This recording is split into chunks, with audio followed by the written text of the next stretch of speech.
Today's installment is, maybe Swati can write it on the board, The Art of the Ordeal.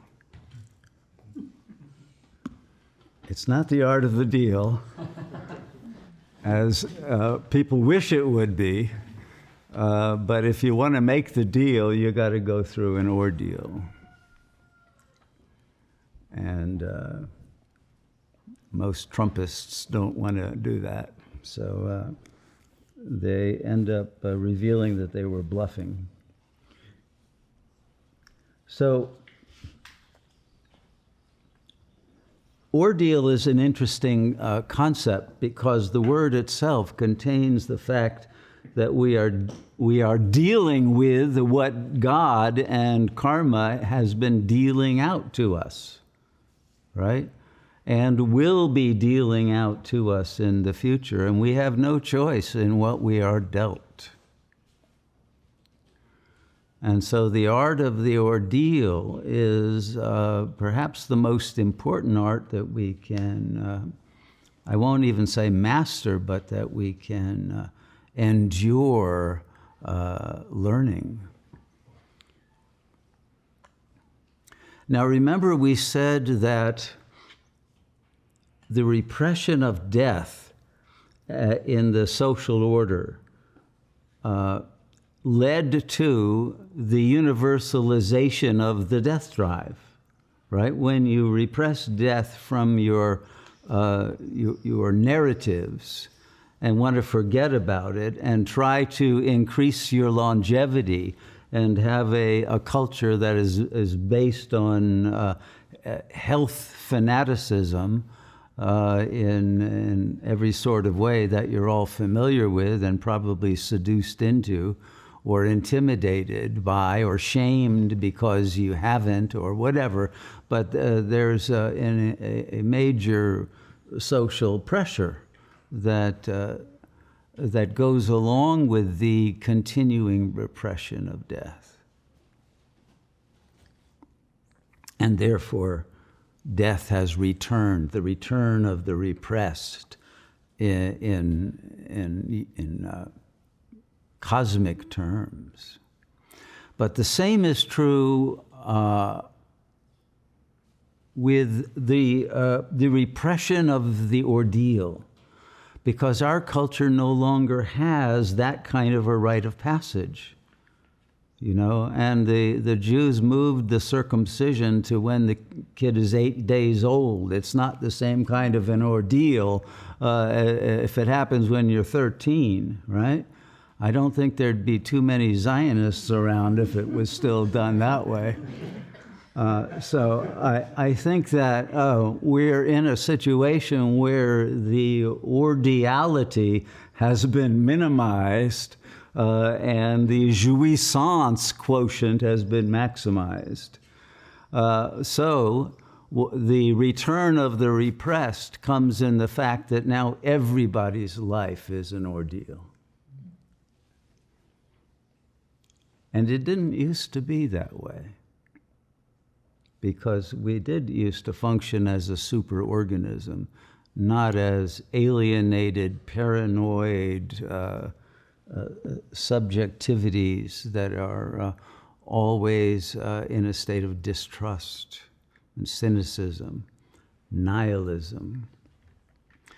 We're even subject to religious nihilism today, because for this culture writ large, God, or any similar term, has become an empty signifier. You know, most people who claim to be religious and they're prayed up and prepped up, as somebody on the internet, you know, tries to promote. They're prayed. They have done their, you know, they followed the rules. But that's not the same as God realization, right? There's a nihilistic cynicism implicit in the piety itself. It's not based on the experience of that level of consciousness that is God, that alone can have faith and that can transmit. a fragrance of that presence. So the priests, who remember, were the Galli who made the circle. And of course, the man from Galilee is definitely a mythological figure who is congruent with the Attis complex in terms of the mythological heritage and understructure of Western society, but I think it's true for the East as well. And so the ordeal and the chaos that is involved in going through that ordeal is a necessary prologue to the restoration of a higher divine order. And that's what the world now at large is going through. So the character cannot grasp or appropriate the infinite knowledge of God. But if the character opens to that infinite intelligence, including its energetic carrier waves, the Shakti, that energy will shatter the ego. It will obliterate it. That's actually the meaning of a whole school of Tantric Buddhism called Vajrayana. The Vajra was the lightning bolt of that is being hit with a massive amount of information that your ego just simply cannot integrate into its construct, and it completely dissolves it. This is what happened to Saul on the road to Damascus, according to that myth, right? Being hit by a divine lightning bolt. And so this construct, this realization that the ego is a construct, it's a fictional entity. It's a program of AI, needs to become very clear to our intellect so that we can disidentify from it and not be seduced into believing that its thoughts are ours.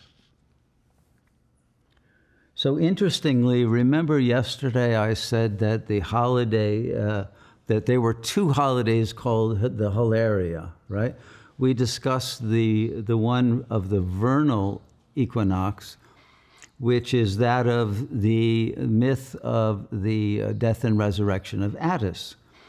But in the second Hilaria, it's a different myth of death and resurrection that is being lived through. And this is the death and resurrection of Osiris, right? The Egyptian god. But there's a difference, because Osiris, when he resurrects, he does not come back to life. And he does not join the divinities. He becomes the Lord of the underworld. Okay? He chooses to go unmanifest, awake, alive, but in the world of the dead. Now, the world of the dead is the world of the unconscious. The unconscious is both the sub and the superconscious. And when your focus is entirely in that realm that transcends the event horizon of the character, the ego mind, then it is as if one has disappeared and become unmanifest. And this is the second rite of passage that we must all go through to complete our journey, which means to enter that which is totally unknowable and inconceivable, beyond the divine nature that we can imagine as beings of light and avatars, and we can make a movie of it. But that which is beyond the ability to imagine, because the ego worships images. That's all it is a set of images, and it worships images. Today, that's all that is the currency of the ego, is images, not even true symbols. Even tattooing is writing an image on your body. The addiction to images, why people are watching images on their cell phones and computers. There is a seduction into the image that inhibits the higher levels of consciousness, of intelligence that are beyond the imaginable. And so the mind stays stuck in the phenomenal plane and can only imagine what is an image that can manifest. So yogis, in order to achieve freedom from their own imagination, from the limits of that imagination, the limits of their vocabulary, the limits of the conceptualizable, we have to become cognitive whirling dervishes who spin ourselves out of the mind by taking reason to such a level of paradox that it recognizes its own fictional nature, that cannot grasp anything but its own a glossary of constructs. No matter how increased we make that glossary, no matter how many languages of mathematics and other symbolic systems that we try to integrate into the engineering of our Umwelt, our life world, we can never get beyond that level of the holographic image until we spin out of the conceptualizing level of our consciousness into that which is a superabundance of intelligence that can never be caught in form.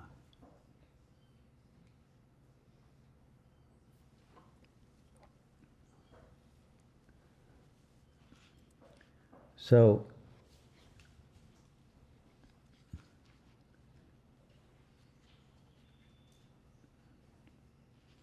interestingly, there used to be a difference, even an opposition between hard-headed science and ineffable mysticism, right? They were the opposites. You were some soft-headed, believer in that which could not be perceived, or you were a physicist. But now, interestingly, it's the physicists themselves who have proven that the world is unreal, literally unreal. A team of scientists got the Nobel Prize several years ago for proving that in a way that has never been refuted since. And what do they mean by being, they call it locally unreal, but it's unreal. What it means is that an object that is not being observed literally does not exist. Okay?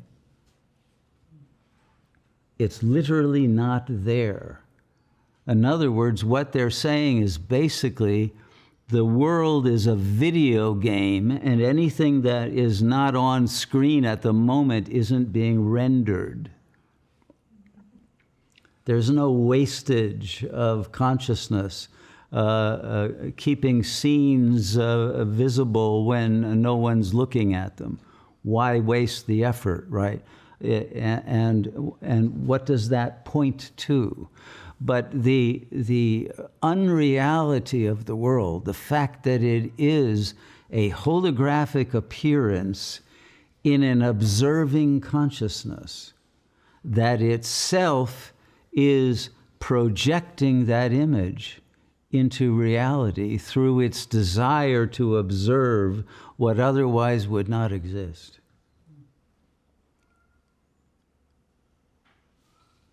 And so that is true for everything that appears in your world.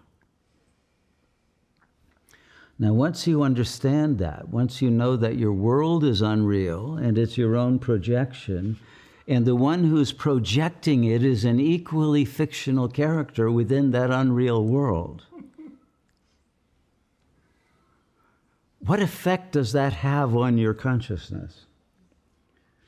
And on your worship of images, and your belief in anything, and your desire for anything, if the world is so unreal. What is there to want from it?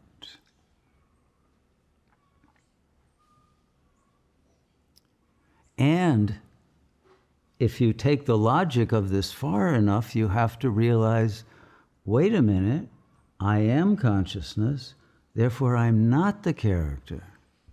I'm not that fictional character. I don't even know who that is. It's a program.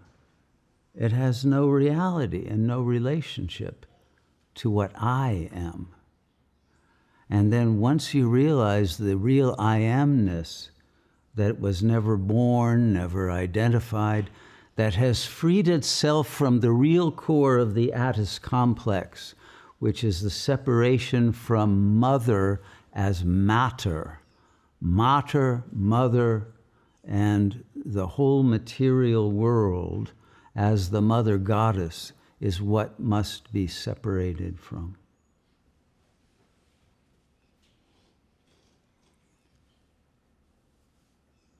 But separated from with the understanding that the ultimate reality is not other than the consciousness that in one state was not separated and in the other state is separated. But in the separated state, the unreal is able to realize the real. That's the only difference. The unreal and the real become one. Samsara and nirvana. And this is unimaginable to the one that is a perfect ego, that has perfected its will to ignorance of its true nature. And we have now reached that point where the ego has completed its journey into willful ignorance and has no contact with its own soul left. And therefore, why this return as its bipolar opposite must occur now.